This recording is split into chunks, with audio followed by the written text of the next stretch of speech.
আজকের spoken English ক্লাসের day 9। আজকে আমরা শিখে নেব কিভাবে হবিকে ডেসক্রাইব করতে হয়। হবি শব্দের অর্থ হলো শখ, অর্থাৎ তুমি তোমার ফ্রি সময়ে কি করে থাকো সেটাকে তোমাকে ইংরাজিতে বলতে হবে। তাহলে সবাই সব কিছু পছন্দ করে না, আবার সবাই একটা জিনিস পছন্দ করে না।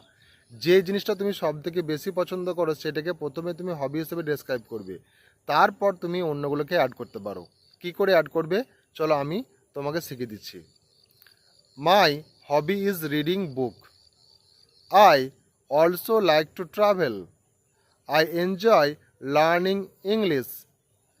In my free time, I watch movie.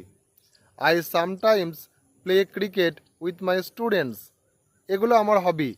চলো, তোমার হবি যদি অন্য কিছু হয় তাহলে তুমি কী করে ডেসক্রাইব করবে? ধরো তোমার গার্ডেনিং, তাহলে কি বলবে? My hobby is gardening. I also enjoy learning music. তুমি মিউজিক শিখতে ভালোবাসো।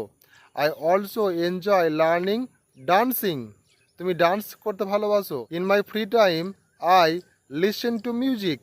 এরকম করে তুমি তোমার শখটাকে বলতে পারো। Are you learning something? Please comment it below. Thanks for watching.